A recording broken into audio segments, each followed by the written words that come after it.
Hi, this is Johnny Gray from rulesofsquash.com. My qualifications are 70 years experience. I played to UK Super League standard in the late 70s and early 80s.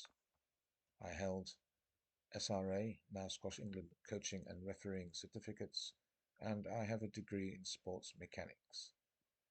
Note, it would have been nice if the person who put up these despicable, contemptible videos had had the decency to honor to put his name to this gutter snipe work.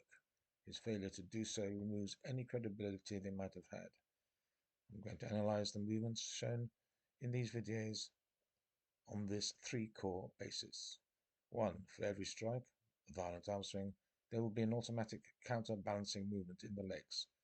This is usually uncontrollable and therefore a genuine movement. 2. There will be then a second movement where players make good their balance, generally known as recovery. 3. There will be a third movement where the player will begin to clear as quickly and as much as possible. Note, 2 and 3 above may occasionally combine into one movement, if and only if they have played from a very stable base and they do not require much of a counterbalancing adjusting step. So we see a strike immediately followed by a clearing movement. Passing and failing the cheating test for strikers. There are two parts. A. Strikers pass the counterbalancing recovery part of the test if they can be seen that the movement is one that one would expect. B. Strikers pass the clearing test if their third movement is away from where they have hit the ball.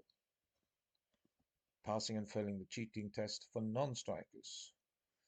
1. If they have played a bad shot and put themselves under pressure, and therefore as a result now either move to crowd the striker, move too early, not allow the striker to finish their shot, or take the wrong line and move the wrong way, or move too close to the clearing striker. Therefore, the cheating test requires looking at both players, something that Mr. Nobody completely failed to do, showing either his ignorance and or his bias. Finally, cheating has to be the result of a deliberate action. Therefore, for cheating to be established, it has to be shown that any analyzed movement by the striker is not as expected based upon the three core analysis system.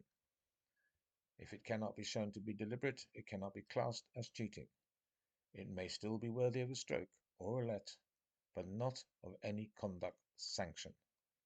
Okay, on that basis, here we go.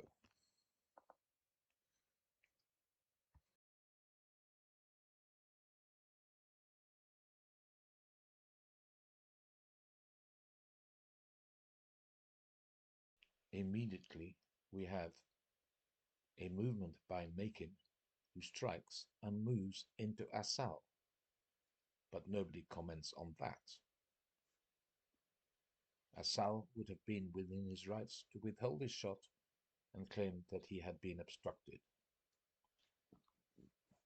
Also, Makin has failed to clear as he has moved towards the direction of the ball that he has just hit, resulting in his collision with Asal and not the other way around.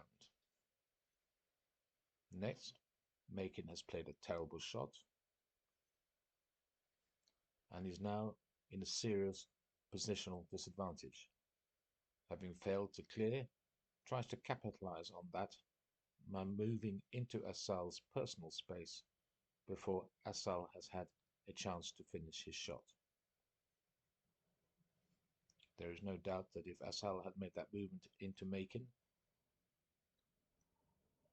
the other way around, the likers of this video would have been screaming foul. I ask viewers now to consider the following argument. For anything to be deliberate, it has to be pre-planned. I hope that you agree with that. Now, there are many situations in squash which are repeated over and over again where such pre-planning might be possible to take place. But this is not one of them. As not only has it occurred unexpectedly, it is also probably a one-off situation that neither player has ever experienced prior or since, and therefore not one where a player can be pre-planning anything. If pre-planning was impossible, then this cannot be deliberate. My analysis is that Asal's eyes stay on the ball and where it is going at all times, following it down the wall. And if you watch the slow-mo, you can see that the originally high racket starts to lower as his right shoulder, recovers to an upright position, bringing the racket downwards. But the final movement is actually a small upward movement, and that Asal was simply not expecting Makin's head to be that high. In many ways, Makin should have ducked lower, considering the circumstances. My analysis is that this was a complete accident, and if you put it into context with this incident, it is so minor as not to be worthy of any comment whatsoever, as it appears that this incident was not worthy of any comment either, quite extraordinarily.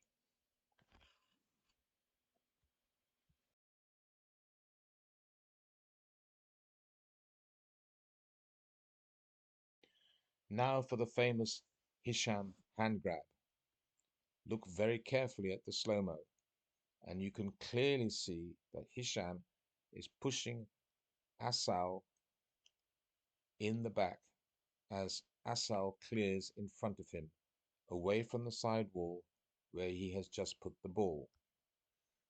When you push someone in the back, the automatic counterbalancing movement is for the arm to move backwards, and there is no controlling that.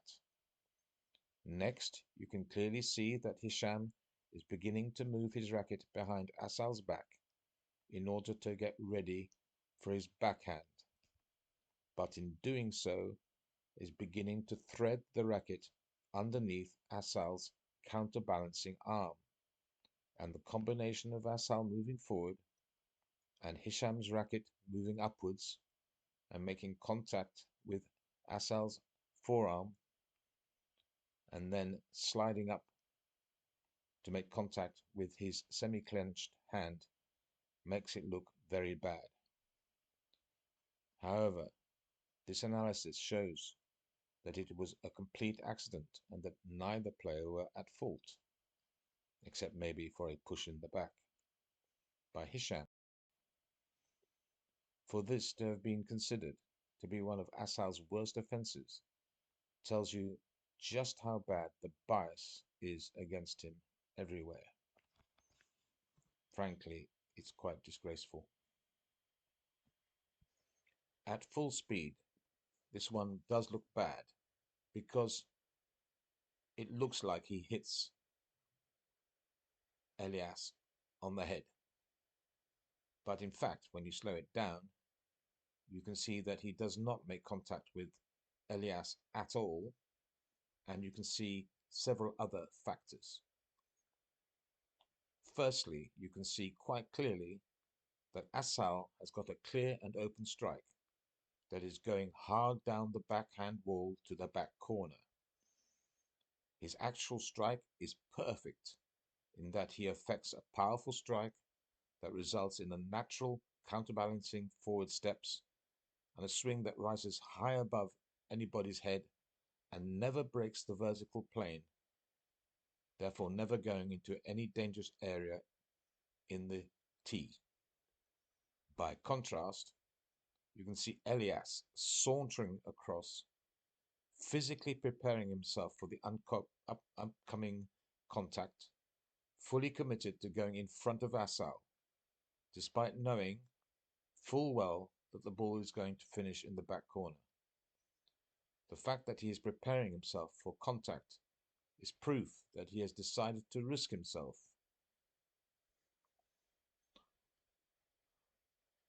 and go through the shot that he knows is coming. The correct line is clearly behind Asal. As a coach, the rear service line is absolutely critical for whether a player moves backwards or forwards from there. If you are able to move forwards when playing the ball on the rear service line, then you are entitled to continue moving forwards. And the opponent should recognize this and prepare to take the line behind. The really amazing factor of this particular strike by Asal is the incredible safety of it, assuming that his opponent allows him to finish it, which he didn't. There is full power with a high, safe racket follow through that never breaks the vertical plane and goes past his right shoulder and into the tee area. It just does not do that. I can guarantee you that there are many players that would have knocked Elias right off his feet from that situation. Frankly, Elias was reckless, and it would seem that the referee on that occasion felt the same. Frankly, this one is quite ridiculous. Asal stretches forward to play the ball in front of himself, slightly off balance, and as a result, his right leg does a counterbalancing movement, but which doesn't really do anything at all. And he prepares to stand back up on it as part of his recovery. However, his opponent is so close to him that he is actually straddling that rear leg, and as a result naturally falls over it. If you are going to stand directly behind an opponent as he plays his shot, you are unlikely to be able to go either side of him without a collision. This one is not great. You can see that he is keeping the racket safe and high, but with his physical movement back towards the middle of the court, he has brought the arm at head height into the tee area, full stop. However, I am a little surprised that Cole is standing upright, full stop. This is a standard situation where players generally duck down to go under armpits. So I would blame both players here in that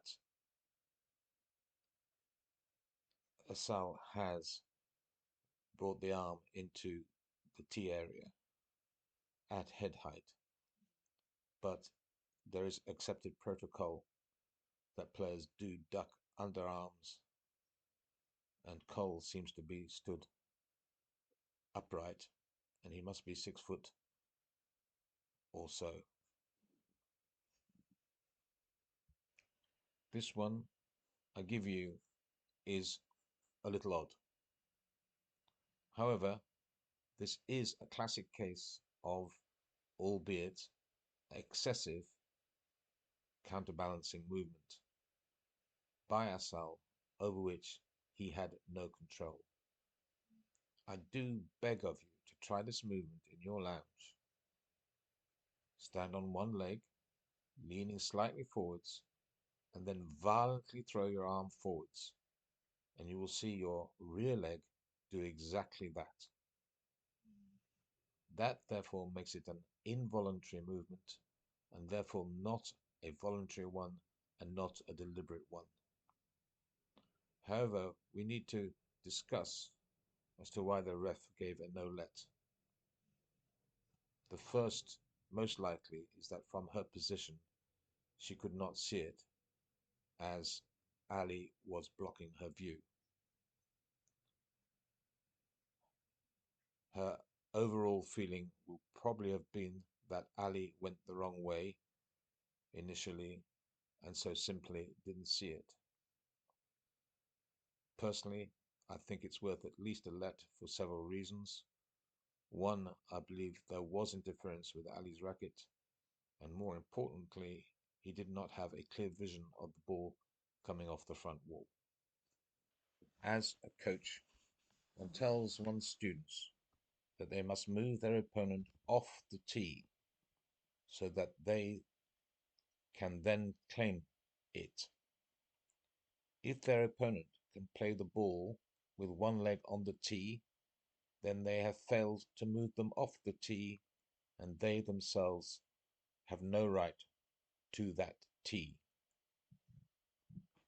This is a situation that Asal exploits to the max, being one, tall, and two, powerful.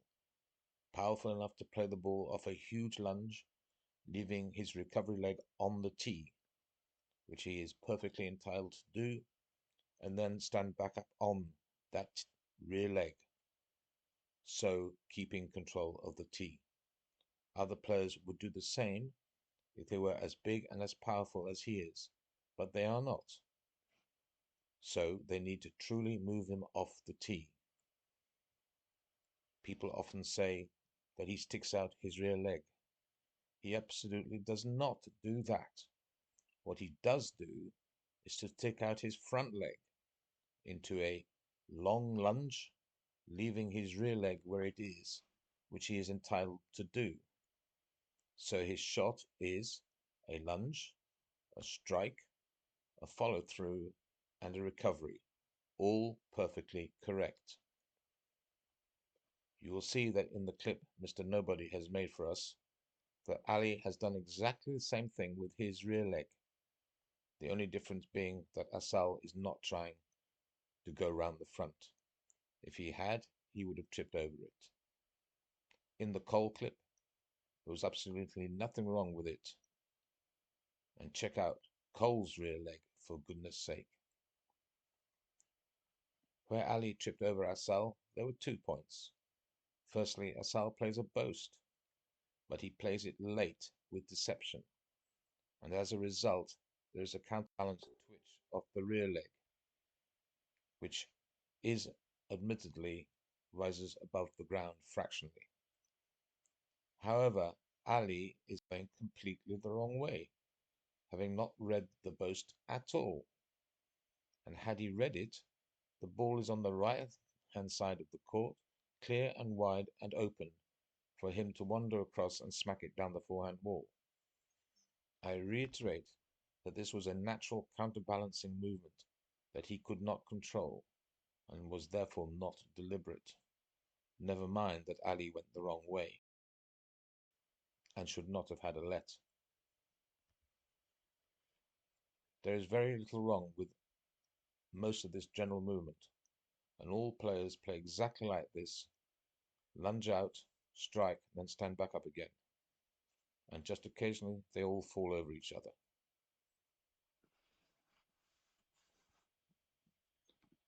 When Cole falls over Asal's leg on the forehand side, if you look at Asal's rear central leg, there is no movement whatsoever other than stretch and stand back up. So a poor shot by Cole, allowing Asal a volley with a foot on the tee, and I've no idea what Cole is trying to do, go in front or behind, but quite obviously he should have gone behind. I accept that this is contact, though I do believe it to be accidental as a result of a lazy walk forward and a let should have been given. 2 points on this one. Point 1.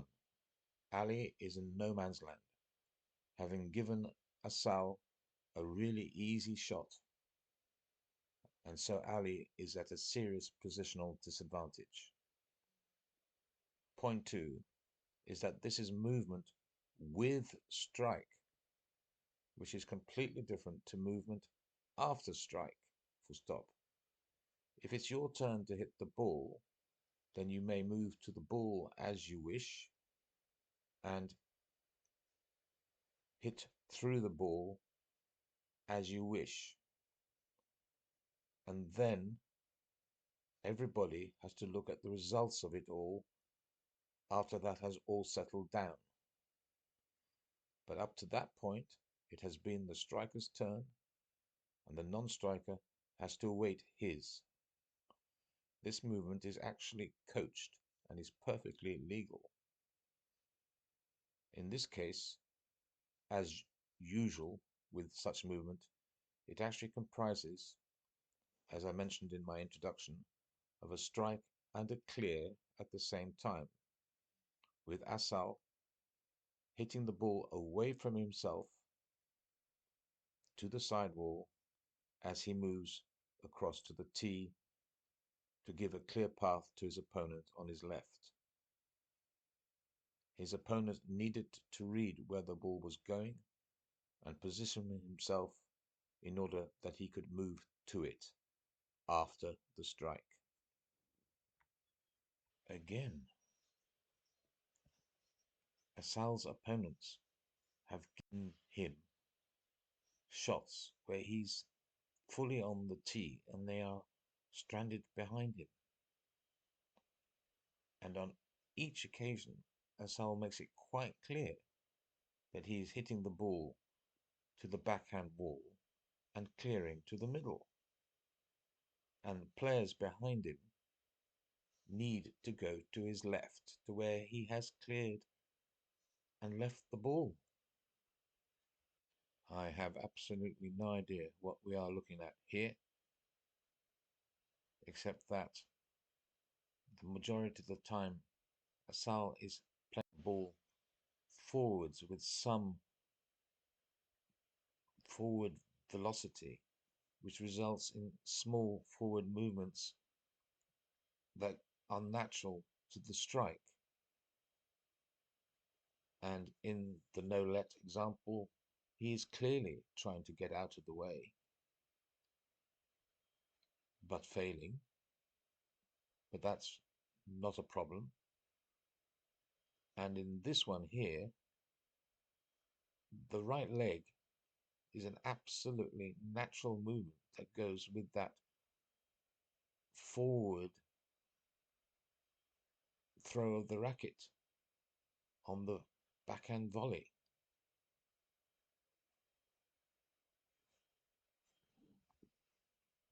And this one, yet another dreadful shot by Ali, straight onto Asal's racket. And if you look at his front foot, he has hit the ball, landed on his front foot, not moved it 1 millimeter, because he hasn't got time to move it before Ali comes crashing through. The ball has long gone and Ali is completely beaten. And that foot had nothing to do with anything. Good God, this comparison demonstrates the ignorance of Mr. Nobody. He is comparing a backhand volley with Asal on the tee and on the half-court line, so that Asal has his front shoulder probably in the front half of the court, and the ball put on his racket is an atrocious one that all he can do is to lean forward and volley it, and has an accompanying forward movement, and his opponent should go behind him. And Mr. Nobody is comparing this with a forehand volley where the shoulder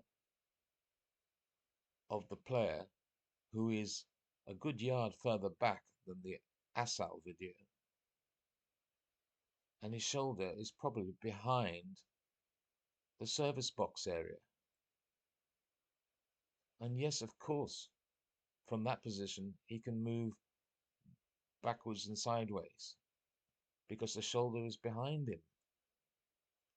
What a ridiculous comparison. Not sure why this is being shown. It's another example of a poor shot by Ali, allowing Asal to volley from the tee, and then Asal shows perfect clearance, and Ali is obviously completely beaten by the shot.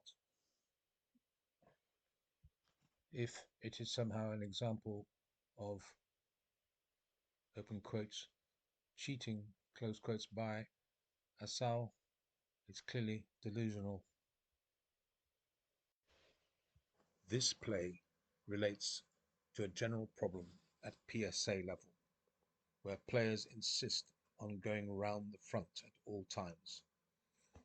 Technically, if the player going around the front cannot cut the ball off at the wall and then has to turn and go down the wall,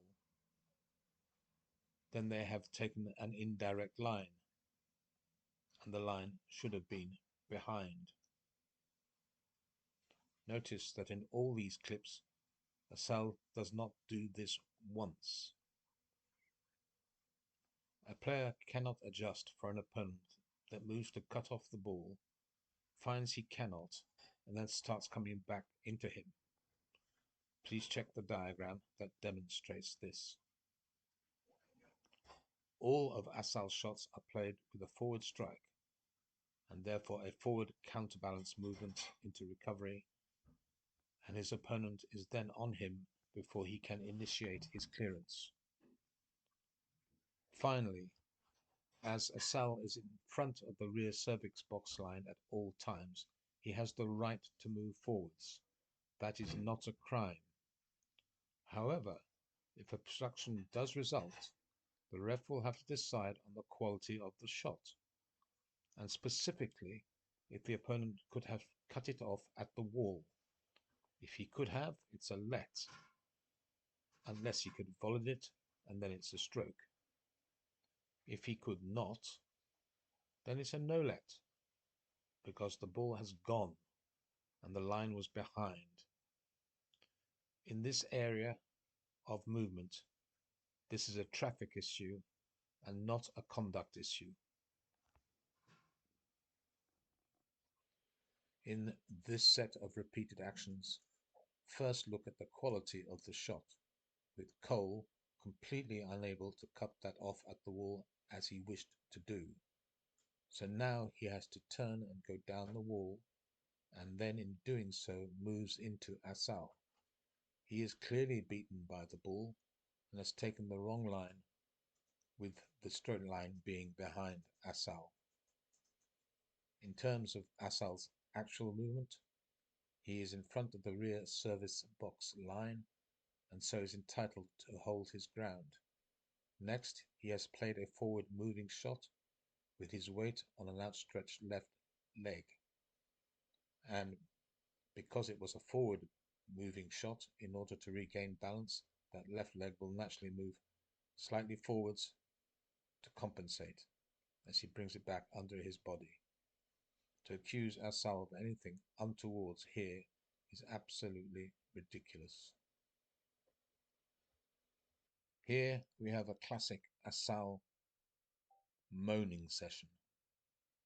Cole is all over the place, being thoroughly run around, and as a result is clambering all around Asal's personal space. First, we have a dreadful shot by Cole into the middle of the court that Asal has to adjust for quite correctly by moving his body into the middle of the court to be able to play it at all, and drawn there entirely by Cole's bad shot. Next, his follow-through is 100% perfect, as it never breaks the vertical plane, and he lifts it high and above Cole's head. Cole, in desperation, moves before Asal has been allowed to finish his reasonable follow-through, but along the general protocol of ducking under armpits, and manages to play another dreadful shot, clearing right across Asal, which could have been a stroke there and then. And then fails to read a cross-court drive and trips over Asal's rear leg because he was going in the wrong direction in the first place. However, I do need to address the lift of that rear leg, which we saw earlier on in this video. It may be something that Asal does need to work on.